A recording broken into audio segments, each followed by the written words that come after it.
Sea Limited delivered a massive top-line beat, but a bottom-line miss for the second quarter of 2026. Right out of the gate. Yeah, no sugarcoating it. Let's just jump into the headline numbers. So revenue came in at $7.8 billion. Which is huge. It's a blistering 48.1% year-over-year increase. And that completely blew past the consensus estimates, which they were sitting somewhere between 7.09 and 7.34 billion. Not even close. Exactly. But then on the bottom line, EPS came in at 70 cents per share. And that's the miss. Yeah, that missed the street's estimates, which ranged from 82 cents up to $1. But management immediately countered that with their guidance. Right. They raised the full year 2026 adjusted EBITDA for Shopee. Yeah, up to approximately $1 billion. Which is a massive bump from their previous baseline of around $880.6 million. It really is. And they also reaffirmed that full-year GMV growth of about 25% for Shopee. Plus, they signaled the shift in seasonality, right? They're expecting higher absolute EBITDA in the second half of 2026 compared to the first half. And the market loved it. Oh, aggressively bid up the stock. Shares gapped up in the pre-market and closed the day up like 14.58% to roughly $131.31.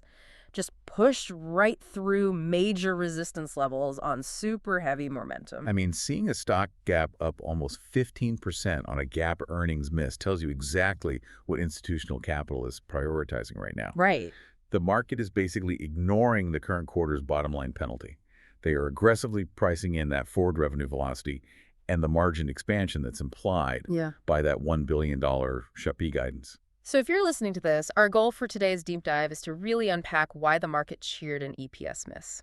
Yeah, it sounds counterintuitive. It does. We're going to tear down the segment details, analyze management's aggressive investments, and, evaluate some of the notable macro and structural risks operating behind the scenes here. Because to understand how revenue jumped over 48% despite missing on earnings, you have to look straight at the e-commerce engine. Shopee. Exactly. Shopee's gross merchandise value, the GMV, hit $38.3 billion. Wow. Yeah, up 28.4% year over year. That is 8 consecutive quarters of sequential growth. That's just wild consistency. It is. And underneath that GMV, gross orders rose 27.5% to 4.2 billion. Okay. But the metric that really matters here is the core marketplace revenue. This is mostly transaction fees and advertising. That skyrocketed 65.6%. Wait, 65%? Yeah, up to $4.3 billion. And adjusted EBITDA for the segment was $255.4 million, which is up 12.2% year over year. Okay, let's unpack this, because looking at those mechanics, Shopee essentially operates like a digital mega mall, right? It's a good way to look at it. So what we're seeing is a mega mall that increased its foot traffic by 27%. Those are the gross orders. Right. But they also successfully hiked the rent and the advertising fees for their storefronts by over 65%. I mean, usually if a mall operator hikes rent by 65% in 1 year, the tenants just pack up and leave. They riot, yeah. Exactly. But management noted they actually onboarded nearly 500 new official brands during this quarter. And GMV from their premium tier, Shopee Mall, literally doubled. Double year over year, yeah. So how does a platform exercise that kind of pricing power without scaring away all the merchants? Well, what's fascinating here is that it all comes down to customer acquisition costs and platform gravity. Okay, how so? The merchants are just doing the math. If a brand leaves Shopee because the fees went up, they have to try to acquire those same buyers on their own website or on a competing platform. Which is expensive. Super expensive. In Southeast Asia and Brazil, the cost of acquiring a customer independently often far exceeds the quote-unquote rent that Shopee is charging. Ah, I see. Shopee has built this massive captive audience. Merchants basically have no choice but to pay the toll because they get guaranteed volume. And that Shopee Mall GMV doubling just proves that premium brands are totally willing to pay higher take rates if the platform actually delivers high-intent buyers. Right, so the mall is packed, the rent is up, tenants are thriving. But that brings us to the EPS miss. Where is the catch? The catch is in the value-added services. That line item, which is mostly logistics, actually fell 9.0% down to $676.4 million. Wait, it fell. Yeah. With orders up nearly 30%, how does logistics revenue fall? It's due to higher revenue net off against shipping subsidies. Okay, translate that for me. Basically, Sea Limited is taking all that massive cash they're generating from those 65% higher ad fees, and they're heavily reinvesting it into subsidizing shipping for the consumer. Oh, wow. So they are eating the costs to keep shipping cheap. Exactly. They're lowering the barrier to purchase. So that EPS miss is a direct result of management choosing to take short-term margin pain to build long-term logistics moats. They're funding warehouses, shipping discounts, and that Ship VIP program. Right, and that Shop VIP program is huge now. It accounts for, what, almost 20% of their Asia GMV? About 20%, yeah. And the retention on that is incredible. Shop VIP members show a double-digit spending uplift after they subscribe. Makes sense. You get free shipping, you buy more stuff. Right. In some markets, that uplift is like 30 to 40% higher. Yeah. So Wall Street looked at this and said, okay, these are early-stage investments pressing near-term margins, but they strengthen long-term unit economics. Which is exactly why Wall Street ignored the Gap EPS miss. Precisely. They figure whenever C decides they have enough market share and they finally pull back on those shipping subsidies, all that operational leverage will just drop straight to the bottom line. And that gives totally new context to that $1 billion EBITDA target for Shopee. It does. But, I mean, subsidizing millions of packages across Southeast Asia and Brazil burns a ton of cash. Usually tech companies have to dilute shareholders or take on terrible debt to fund that. But Sea Limited didn't. Nope. So how are they funding this flywheel? Well, the conversation logically shifts to the two other pillars backing Shopee. SeaMoney, the fintech arm, and Garena, their gaming business. These are highly profitable engines. Right. Starting with Garena. The cash cow is officially rebounding. Bookings were up 15.5% to $763.5 million. Revenue was up 33.5% to $746.6 million. That's a solid rebound. And adjusted EBITDA is a massive $429.8 million. Plus, the paying user ratio improved to 10.2%. So gaming is just printing cash to fund the e-commerce side. Exactly. But SeaMoney is the one we really need to look at. Yeah, let's talk about fintech because this blew my mind. Revenue was up 58.9% to $1.4 billion. Yeah. Adjusted EBITDA up 12.8% to $288 million. But then the loan book. The loan book exploded by 62.5% to reach $11.1 billion.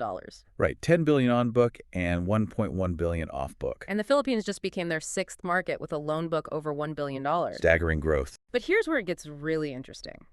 A 62.5% jump in a consumer loan book in emerging markets, that just sounds like a massive default risk waiting to happen, doesn't it? Oh, 100%. I mean, to grow credit that fast, you usually have to lower your underwriting standards. Is this just a ticking time bomb? It's the natural question to ask. But this is the most crucial metric in the entire earnings report, in my opinion. Their 90-day non-performing loan ratio, the NPL. Okay, what is it? It is sitting incredibly stable at just 1.0%. Oh, wait, 1% on an $11 billion emerging market loan book. Just 1%, and it's been totally flat quarter over quarter. How is that even mathematically possible without massive collateral? Because of the closed-loop digital ecosystem. Think about it. Garena's gaming cash flows fund SeaMoney's lending. Right. Then SeaMoney finances consumers buying goods on Shopee or merchants selling on Shopee. Because Sea Limited owns the platform where the transactions actually happen, they aren't guessing credit scores. They have real-time granular data on exactly how much a merchant sells, what their return rates are, how often a consumer buys. So they aren't underwriting blind? Not at all. They algorithmically underwrite the loan based on years of actual behavior inside their own walls. It is a highly insulated risk profile. That is just brilliant. Okay, so internally, the ecosystem is totally humming. But with the external environment, how is Wall Street actually pricing in this growth? Because we talked about those margin pressures from the shipping subsidies. Yeah, analyst revisions were broadly positive, but definitely mixed on the exact valuation. Right, I saw a few different price targets. So on the bullish side, Maybank and Phillips Securities upgraded the stock to a buy with a target of $170. Bernstein maintained an outperform rating, though they tweaked their target down slightly to 170 from 185. Still a lot of upside there. Definitely. Yeah. And Bernstein actually highlighted C's PEG ratio, which is sitting at 0.51. Anything under 1.0 means the stock is cheap relative to its growth rate. But not everyone is that bullish, right? No. TD Cowen maintained a hold and cut their target down to $100. And Morgan Stanley lowered their target to $121, maintaining an overweight. Okay, why the big drop from Morgan Stanley? They cited the exact margin pressures we just talked about, the heavy e-commerce investments and higher tax rates. And we also have to briefly note the regulatory filing that showed insider Yanjun Wang sold about $169,500 in stock. Right, which isn't a massive amount for a company of this size, but retail investors definitely track that stuff. For sure.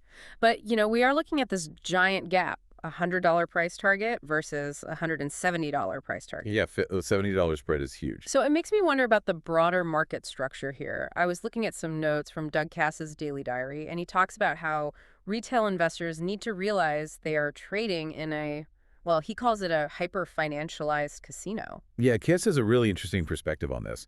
He argues that traditional fundamental analysis, like looking at that PEG ratio of 2.51, is almost secondary now to high-frequency trading bots and passive ETF loops. Right. He says when Sea Limited posts a 48% top-line beat, algorithms instantly scrape that headline and trigger massive buy scripts in milliseconds. Exactly. And that initial algorithmic spike forces passive ETFs to blindly buy millions of shares just to maintain their weight allocations. They don't care about Morgan Stanley's margin warnings. They're just following a math equation. And then that kicks off the options market hedging, right? The gamma squeeze? Oh, the gamma squeeze is wild. Basically, as the stock starts rocketing up, retail and institutional momentum chasers buy call options, betting it'll go higher. Okay. The market makers who sell those options are like bookies. To hedge their massive risk if the stock keeps going up, they are structurally forced to go into the open market and buy shares of Sea Limited. So the higher it goes, the more they have to buy, which pushes it even higher. Right. It creates this phantom liquidity. Its valuation's completely disconnected from reality because of zero-day options and algorithmic momentum. So what does this all mean for you listening? I mean, if Sea Limited is fundamentally transitioning from a cash-burning startup to a mature, profitable conglomerate, Which they are. right, but the market itself is driven by this algorithmic whiplash, how does a retail investor weigh the Morgan Stanley margin warnings against that $1 billion Shopee profit target? Cass's notes advise that in a market devoid of traditional price discovery, structural moats matter more than ever. The internal mechanics. Exactly. Sea's PEG ratio of 0.51 and their ability to self-fund their growth through Garena, that provides a massive buffer against the macroeconomic chaos Cass describes. If credit markets freeze, Sea Limited doesn't care. They have their own closed-loop funding. Because they have C-Money and Garena backing them up. Right. They aren't reliant on cheap external debt like other high-growth PEG companies. Which is a huge competitive advantage. And it leaves me with one final kind of provocative thought for this deep dive. What's that? We talked about how Sea Limited is actively rolling out agentic AI. Oh, right. The AI shopping assistant. Yeah, AI shopping assistants for buyers and virtual business advisors for the sellers. So if they can maintain a 1% default rate on $11 billion in loans without fully matured AI, Wow. what happens to their margins when they let fully autonomous AI optimize pricing and credit scoring across 666 million active gaming users and their massive e-commerce base? That operational leverage would be staggering. I mean, the AI could dynamically optimize pricing by the millisecond. Exactly. It's a huge catalyst to watch moving forward. Definitely. Well, if you want to keep tracking stories like this and stay ahead of the curve, make sure you follow the show for our daily earnings coverage.